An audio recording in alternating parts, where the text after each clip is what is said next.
नारद जी के पूछने पर ब्रह्मा जी बोले, मुने, हमें पूर्वोक्त आदेश देकर जब महादेव जी अंतर ध्यान हो गए, तब मैं उनकी आज्ञा का पालन करने के लिए ध्यान मग्न हो कर्तव्य का विचार करने लगा। उस समय भगवान शंकर को नमस्कार करके श्री हरि से ज्ञान पाकर परमानंद को प्राप्त हो मैंने सृष्टि करने का निश्चय किया। तात भगवान विष्णु भी वहां सदा शिव को प्रणाम करके मुझे आवश्यक उपदेश देकर तत्काल आदृश्य हो गए। वे ब्रह्मांड से बाहर जाकर भगवान शिव की कृपा प्राप्त करके बैकुंठ धाम में जा पहुंचे और सदा वहीं रहने लगे। मैंने सृष्टि की इच्छा से भगवान शिव और विष्णु का स्मरण करके पहले के रचे हुए जल में अपनी अंजलि डालकर जल को ऊपर की ओर उछाला। इसमें वहां एक अंड प्रकट हुआ जो 24 तत्वों का समूह कहा जाता है। विप्रवर, वह विराट आकार वाला अंड जड़ रूप ही था। उसमें चेतनता न देखकर मुझे बड़ा संशय हुआ और मैं अत्यंत कठोर तप करने लगा। 12 वर्षों तक भगवान विष्णु के चिंतन में लगा रहा। तात वह समय पूर्ण होने पर भगवान श्री हरि स्वयं प्रकट हुए और बड़े प्रेम से मेरे अंगों का स्पर्श करते हुए मुझसे प्रसन्नता पूर्वक बोले, ब्राह्मण, तुम वर मांगो, मैं प्रसन्न हूं। मुझे तुम्हारे लिए कुछ अदेय नहीं है। भगवान शिव की कृपा से मैं सब कुछ देने में समर्थ हूं। ब्रह्मा बोले, महाभाग, आपने जो मुझ पर कृपा की है वह सर्वथा उचित है, क्योंकि भगवान शंकर ने मुझे आपके हाथों में सौंप दिया है। विष्णु, आपको नमस्कार है। आज मैं आपसे जो मांगता हूँ उसे दीजिए। प्रभु, वह विराट रूप 24 तत्वों से बना हुआ अंड किसी तरह चेतन नहीं हो रहा है, जड़ीभूत दिखाई देता है। हरे, उस समय भगवान शिव की कृपा से आप यहाँ प्रकट हुए हैं। अतः शंकर के सृष्टि शक्ति या विभूति से प्राप्त हुए इस अंड में चेतनता लाइए।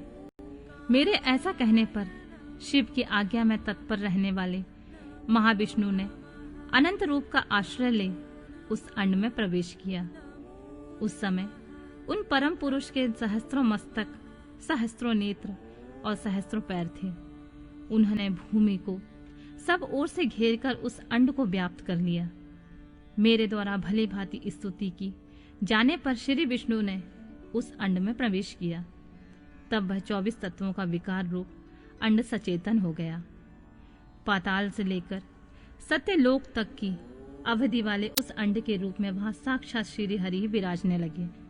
उस विराट अंड में व्यापक होने से वे प्रभु वैराज पुरुष कहलाए। पज्यमुख महादेव ने केवल अपने रहने के लिए सुरभ में कैलाश नगर का निर्माण किया, जो सब लोगों से ऊपर सुशोभित होता है। देवर्षि, संपूर्ण ब्रह्मांड का नाश हो जाने पर वैकुंठ और कैलाश, इन दोनों धामों का कभी नाश नहीं होता है। मुनि श्रेष्ठ, मैं सत्यलोक का आश्रय लेकर रहता हूँ। तात महादेव जी की आज्ञा से मुझ में सृष्टि रचने की इच्छा उत्पन्न हुई है। बेटा, जब मैं सृष्टि की इच्छा से चिंतन करने लगा, उस समय पहले मुझ में अनजान में ही पापपूर्ण तमोगुणी सृष्टि का प्रादुर्भाव हुआ, जिसे अविद्या पज्जक अथवा पज्ज पर्वा अविद्या कहते हैं। तत्पश्चात प्रसन्नचित होकर शंभु की आज्ञा से मैं पुनः अनासक्त भाव से सृष्टि का चिंतन करने लगा। उस समय मेरे द्वारा स्थावर संज्ञक के वृक्ष आदि की सृष्टि हुई, जिसे मुख्य सर्ग कहते हैं। यह पहला सर्ग है। उसे देखकर तथा अपने लिए पुरुषार्थ का साधक नहीं है। यह जानकर सृष्टि की इच्छा रखने वाले मुझ ब्रह्मा से दूसरा सर्ग प्रकट हुआ, जो दुख से भरा हुआ है। उसका नाम है तिर्यक स्त्रोता। जो सर्ग भी पुरुषार्थ का साधक नहीं है, उसे भी पुरुषार्थ साधन की शक्ति से रहित जान जब मैं पुनः सृष्टि का चिंतन करने लगा, तब मुझसे शीघ्र ही तीसरे सात्विक सर्ग का प्रादुर्भाव हुआ, जिसे ऊर्ध्व स्त्रोता कहते हैं। यह वेद सर्ग के नाम से विख्यात हुआ। वेद सर्ग सत्यवादी तथा अत्यंत सुखदायक है। उसे भी पुरुषार्थ साधन की रुचि एवं अधिकार से रहित मानकर मैंने अन्य सर्ग के लिए अपने स्वामी श्री शिव का चिंतन आरंभ किया। तब भगवान शंकर की आज्ञा से एक रजोगुणी सृष्टि का प्रादुर्भाव हुआ, जिसे अवाक्य श्रोता कहते हैं। इस स्वर्ग के प्राणी मनुष्य हैं, जो पुरुषार्थ साधन के उच्च अधिकारी हैं। तदंतर महादेव जी की आज्ञा से भूत आदि की सृष्टि हुई। इस तरह मैंने 5 तरह के वैकृत सृष्टि का वर्णन किया है। इसके सिवा 3 प्राकृत स्वर्ग भी कहे गए हैं, जो मुझ ब्रह्मा के सानिध्य के प्रकृति से प्रकट हुए हैं। इनमें पहला महातत्व का स्वर्ग है, दूसरा सूक्ष्म भूतों अर्थात तन्मात्राओं का स्वर्ग है, और तीसरा वैकारिक स्वर्ग कहलाता है। इस तरह ये 3 प्राकृत स्वर्ग हैं। प्राकृत और वैकृत दोनों प्रकार के स्वर्गों को मिलाने से 8 स्वर्ग होते हैं। इनके सिवा 9वां कौमार स्वर्ग है, जो प्राकृत और वैकृत भी है। इन सब के अवान्तर भेद का वर्णन नहीं कर सकता, क्योंकि उसका उपयोग बहुत थोड़ा होता है। अब मैं द्विजात्मक स्वर्ग का प्रतिपादन करता हूँ। इसी का दूसरा नाम कौमार स्वर्ग है, जिसमें सनक, स्नंदन और कुमार आदि के महत्वपूर्ण सृष्टि हुई है।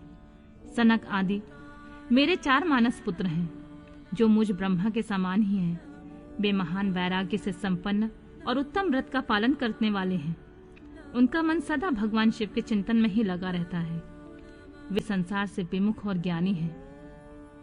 उन्होंने मेरे आदेश देने पर वे सृष्टि के कार्य में मन नहीं लगाया। मुनि श्रेष्ठ नारद सनकादि कुमारों को दिए हुए नकारात्मक उत्तर को सुनकर मैंने बड़ा भयंकर क्रोध प्रकट किया। उस समय मुझ पर मोह छा गया था। उस अवसर पर मैंने मन ही मन भगवान विष्णु का स्मरण किया। वे शीघ्र आ गए और उन्होंने मुझे समझाते हुए मुझसे कहा, तुम भगवान शिव की प्रसन्नता के लिए तपस्या करो मुनि श्रेष्ठ। श्री हरि ने जब मुझे ऐसी शिक्षा दी, तब मैं महाघोर एवं उत्कृष्ट तप करने लगा। सृष्टि के लिए तपस्या करते मेरी दोनों भौएं और नासिका के मध्य भाग में, जो उनका अपना ही अभिमुक्त स्थान था, महेश्वर की 3 मूर्तियों में अन्यतम पूर्वांश सर्वेश्वर और दया सागर भगवान शिव का अर्धनारीश्वर रूप में प्रकट हुए, जो जन्म से रहित तेज की राशि सर्वज्ञ है। उन नील लोलित नामधारी साक्षात उमा बल्लभ शंकर के सामने देखकर बड़ी भक्ति से मस्तक झुकाकर उनकी स्तुति करके मैं बड़ा प्रसन्न हुआ। उन देव देवेश्वर से बोला, प्रभु आप भांति भांति के जीवों की सृष्टि कीजिए। मेरी यह बात सुनकर उन देवाधिदेव महेश्वर रुद्र ने अपने ही समान बहुत से रुद्र गणों की सृष्टि की। तब मैंने स्वामी महेश्वर महारुद्र से कहा, देव आप ऐसे ही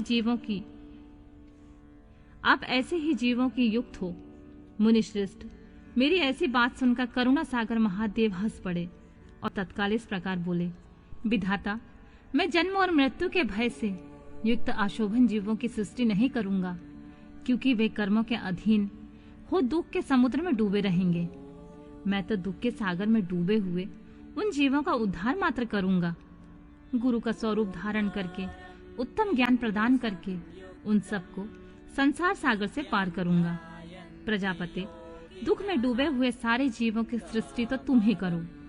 मेरी आज्ञा से इस कार्य में प्रवृत्त होने के कारण तुम्हें माया नहीं बांध सकेगी। मुझसे ऐसा कहकर श्रीमान भगवान नील लोहित महादेव मेरे देखते ही देखते अपने पार्षदों के साथ वहां से तत्काल तिरोहित हो गए।